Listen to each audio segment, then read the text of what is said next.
I think if they could bring them back to maybe not like the Ray Lewis era defense, but even if they brought him back to the defense of 2 years ago, and then you get a good offensive coordinator that can navigate with Lamar, then I think that this team is going to be a Super Bowl contender next year.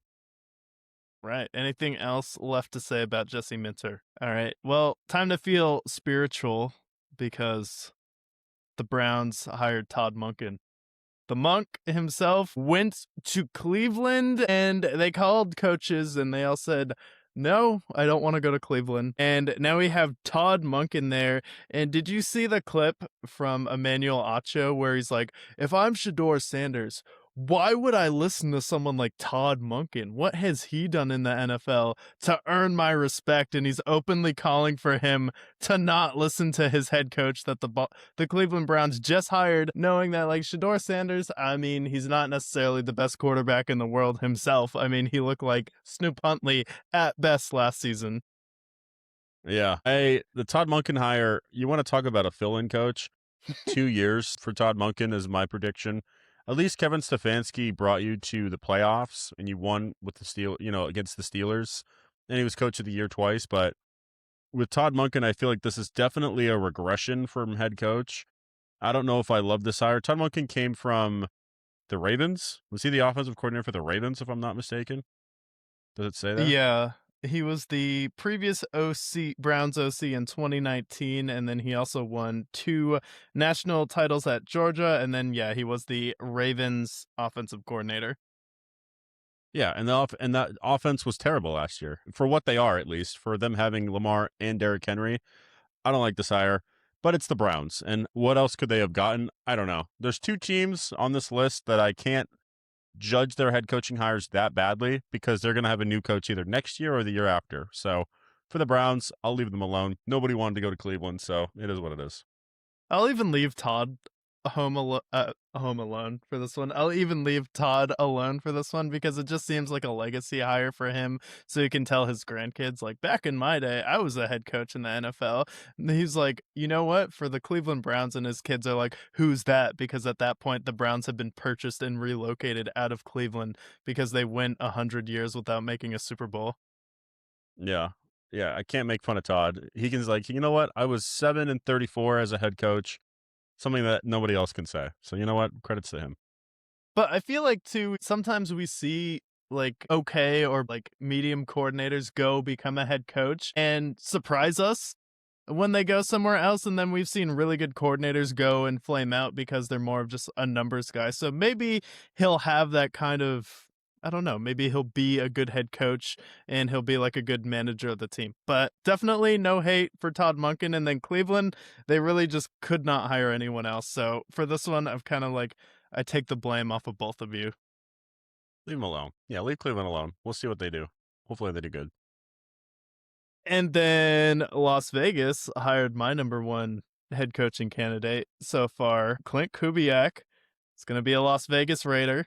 He's going to have the number one pick coming from Seattle. You mean arguably bringing Sam Darnold to his best season, coaching JSN to potentially a offensive player of the year, the best wide receiver in the league this year, right there with Puka Nacua. Puka did miss some time, so maybe Puka would have passed him. And then the best Kenneth Walker I've ever seen. So Clint Kubiak, I thought, should have been the number one head coaching candidate. And now all the, prime jobs are taken in Atlanta, Buffalo, but he does go to a pretty good situation where he has arguably the best tight end duo in the league with Michael Mayer and Brock Bowers. And then he has Ashton Genty. I think he can definitely turn his career around. He just needs to fix the offensive line, maybe hit on a wide receiver in the draft, and then you still get to take whoever you want at number one at quarterback. Yeah, I like this hire a lot. He's a guy that's been due for a while. He's been good. He's been great for Seattle this year and what everything you mentioned there. And the Raiders scenario, it looks a lot worse than it sounds. You're going to get Francisco Mendoza, who's the top prospect in this draft. You're going to have your quarterback for at least the next 2 to 3 years. And then you pair him with Brock Bowers, who I think is the best tight end in football. Ashton Dempsey is very talented. And then on the defensive side, you still have Max Crosby locked up, so he's still there. And Trey Tucker last year for wide receivers, he was fairly successful for them, despite the fact that they didn't have a great quarterback personnel. So if Mendoza is, even if he's an average quarterback, I think that's going to be an improvement for them. He doesn't throw a lot of interceptions, so I like it. Not only that, they have a bunch of cap space. Tom Brady's whispering in their ears, so I think this is a good hire, and I think they honestly can't fire him for the next few years anyways because of all the coaches they're still paying. So I think this contract he is going to be able to ride out, and if he's moderately successful, gets him to the playoffs, then this is a win for Clint Kubiak. I know Clint Kubiak's gonna be like, so can we go out there and pay George Pickens? And it's gonna be like about that. So we're paying Pete Carroll. We're still paying John Gruden as well, and also we're paying Josh McDaniels, who just coached against you in the Super Bowl. And So, Antonio Pierce. Let's not forget about Antonio Pierce. oh yeah, I forgot about Yep, Antonio you Pierce. forgot. It's hard to keep track of Raiders head coaches these days. I forgot about Dre. So yeah, I mean, like they can't really, even if he's terrible this year, they can go winless, and they really can't fire him. I think he's going to be a good head coach for them, though, and especially with the Chiefs are in a bit of a regression. They have to retool. The Chargers are the Chargers. And then, Denver had a very good season, but are they going to continue success next year, especially with Bo Nix being hurt? We'll see. So the Raiders, they have a lot of work to do, but I do think that they could be in wild card contention within about a year or two, depending on how good Mendoza is, of course. Yeah, speaking of Denver and Bo Nix, did you see like Sean Payton talking about his ankle injury in a press conference, and then Bo Nix was also mad that he mentioned it, and there's a little bit of tension there now. I'm like, wait a minute, where did this come from? Yeah, I mean, we all know Sean Payton's an asshole. That's very well documented, especially Bountygate of all things, but I thought it was weird. I didn't really know why Bo Nix got mad, because it's not like that report is like not available online. Like you can find his history very easily. So like I get why maybe he doesn't want him to air it out, but I don't really know why Bo Nix was so mad, if I'm being honest. And I usually wouldn't side with Sean Payton there, but I don't really know why he got mad, to be honest. Yeah, and then for Sean Payton, you also know it's available online too. If I knew that before, like, what do you mean if you knew that before? You're the one who drafted him. Yeah, it's like it was weird. That was weird.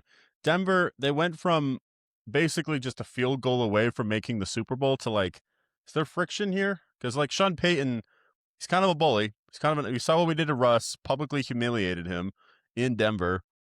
And now they have Bo Nix, and Bo Nix is the future for them. That's good to see, but there's already friction there. So it's weird. Denver's a weird place. And Bo Nix, he's a strange quarterback. Kind of seems like a strange guy, too.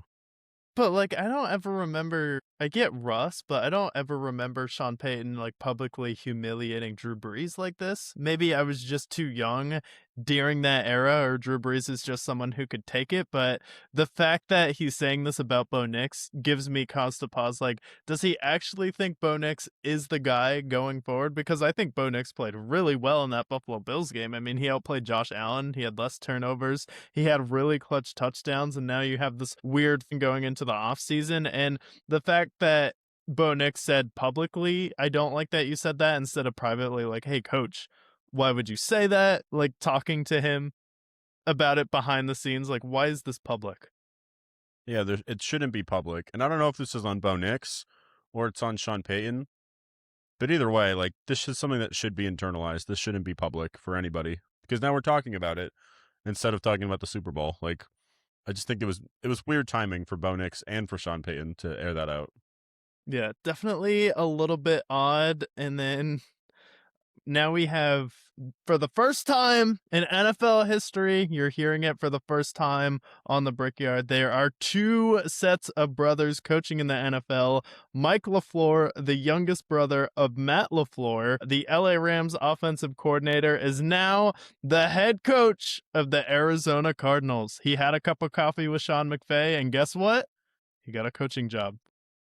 Checks out. Honestly, if this was any other franchise, I'd be like, I don't see it. I don't believe it. But the Cardinals, everybody said no. You know who said no to them? Ron Rivera. Ron Rivera did not take an interview with the Cardinals. John Harbaugh said no. Kevin Stefanski said no. All they could do was get a Zoom meeting with Robert Saleh. They couldn't even get an in-person meeting with Robert Saleh. Nobody wanted to coach the Cardinals, and boy, I wonder why. I wonder why they don't want to have a cheap owner, a bad front office, and a bad roster, and taking that over with no quarterback, by the way, because they're going to trade Kyler Murray. But Mike LaFleur said, you know what? I'm up for a good challenge. I'll take it. And you know what? He's got the last name. Is he going to be as good as Matt LaFleur? We'll see. But at least it's a shot in the dark. And for the Cardinals, I'll take what I can get for them. Hopefully, he's as good as Matt LaFleur. Even if he's marginally worse, I still think it's a good hire for the Cardinals. I mean, can he be worse than Rich Gannon though? And I look at this one, it's like, did Ron Rivera, just to clarify, did he decline an interview or did he forget that he had an interview? That part I'm not sure. But either way, Ron Rivera is not their coach. So something behind there slipped through the cracks. But I'm going to assume it's Ron Rivera forgetting. But I think like LaFleur, he's got the brains. He was good for the Rams this season. Puka Nacua had a great season. So that being said, like you are working with the best offense in the league, arguably, with Stafford, Puka, and Devontae. So it's pretty easy to draw up plays for those guys.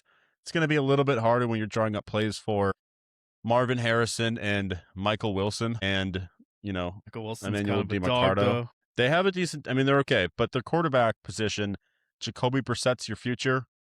Your defense is underwhelming. They have a lot of holes to fix, and I don't know if that draft they're going to need a few drafts before the Cardinals are competitive, especially in that division. Yeah, and I could kind of see him taking like the Mike McDonald route where you kind of take a deep breath in year one. You're like, okay, that was pretty good. And then year two, we really start to see the Cardinals turn around. The problem is, I believe in him because he's been under Sean McVay. He's had really good mentorship. His brother is a head coach of the year caliber type of coach who's coached with Aaron Rodgers under Mike Vrabel. So he definitely has a lot of connections and people he can call for help. But at the end of the day, you still coaching the worst franchise in sports history. Like across all of the sports, they have the worst winning percentage of all time. So he's taking on a challenge, but I think he can do it. So I have pretty good expectations for Mike LaFleur. And I think as long as this team is like 8-9, 7-10, I think they'll be okay. And they showed some promise last year.